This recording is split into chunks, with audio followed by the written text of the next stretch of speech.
आइए, आपने पूछा चंद्र ग्रहण के बारे में क्या करना चाहिए, व्रत होगा कि नहीं होगा, चंद्र ग्रहण कब से कब तक होगा और कौन सी तिथि यानी तारीख होगा। आइए इस पे थोड़ा चर्चा करें।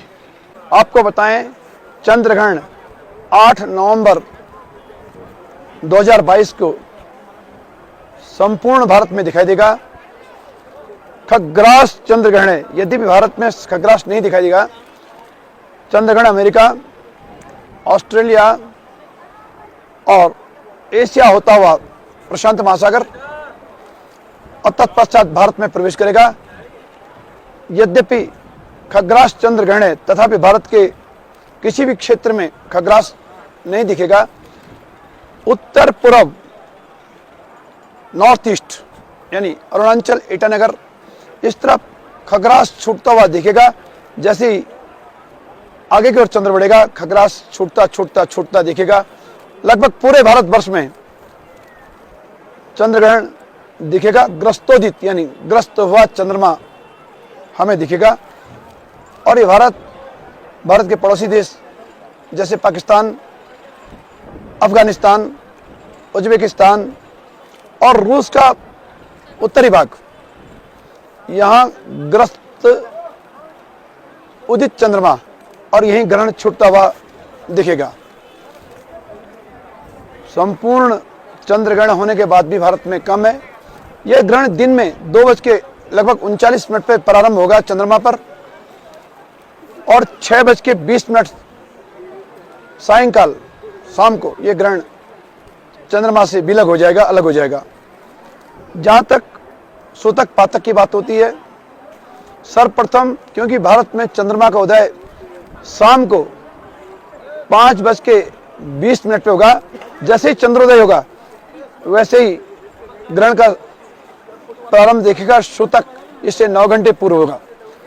5:20 से और 6:20 तक पूरे भारतवर्ष में ये खंड ग्रास के रूप में चंद्रग्रहण दिखेगा।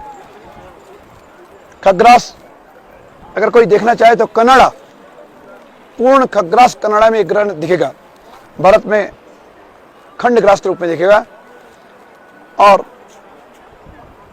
इसका जो सूतक बताया गया है चंद्रग्रहण, जो धर्मशास्त्र कहता है, 9 घंटे पूर्व चंद्रोदय से यानी 5:20 पर ग्रहण सहित चंद्रमा उग रहा है, ग्रस्तोदित है। इसके 9 घंटे पूर्व अर्थात ठीक प्रभात में 8:20 पर सूतक प्रारंभ हो जाएगा।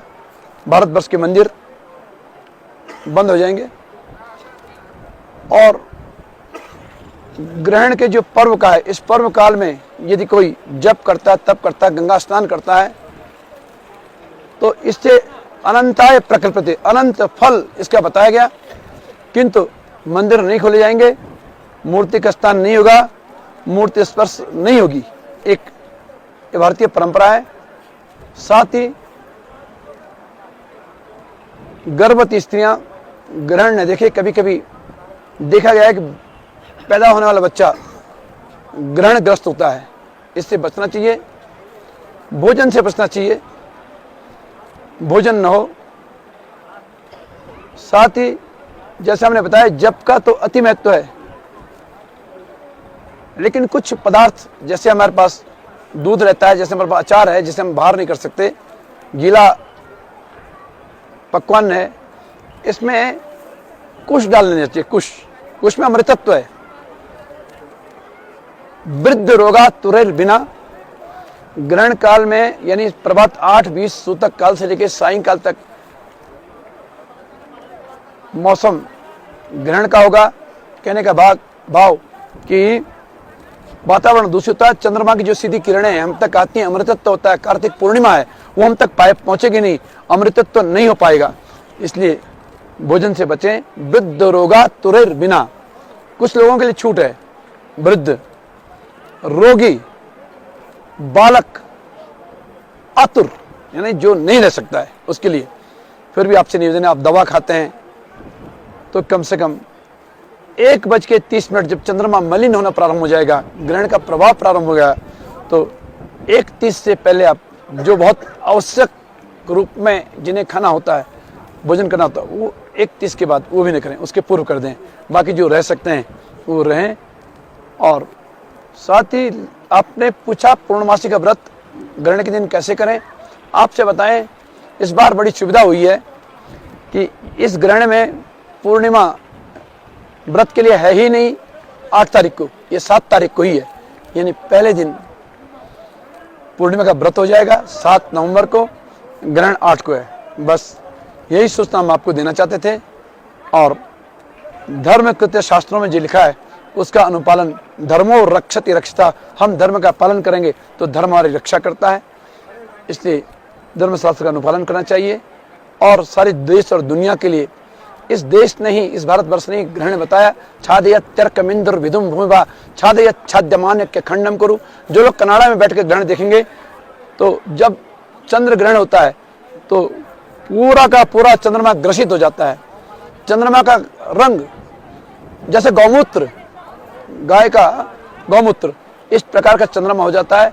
इसलिए राहु का रत्न ही गोमेद, गाय के और मूत्र से जिसका रंग हो उसे गोमेद कहते हैं। ऐसा रत्न शास्त्र कहते हैं वो पहनना चाहिए, गोमेद पहना जाता है। चंद्रमा पूरा ग्रसित, जबकि सूर्य ग्रहण में ऐसा नहीं होता है। सूर्य ग्रहण पूरा का पूरा ग्रहण लगने के बाद भी सूर्य, क्योंकि चंद्रबिंब सामने आता है, चंद्रबिंब कुछ छोटा, सूर्यबिंब बड़ा, बहुत प्रयत्न करने पे भी सूर्य पूरा ढक नहीं पाता। एक से ढकने का प्रयत्न करते करते पूरा ढके तब तक दूसरी तरफ छूट जाए।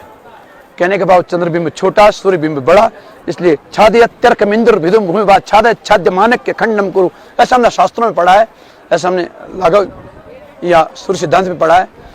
जबकि चंद्रबिंब छोटा और पृथ्वी की छाया बड़ी, भूमिभा, तो पूरी की पूरी पृथ्वी की छाया इसे आच्छादित कर देगी, जिसका दृश्य इस बार कनाडा में दिखेगा, भारत में नहीं दिखेगा।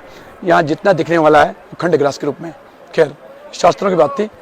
आप पर्व का लाभ लें, जप करें और मंत्र सिद्धि अवश्य मिलेगी, क्योंकि ये पर्व काल है। जय बद्री विशाल, जय भारत।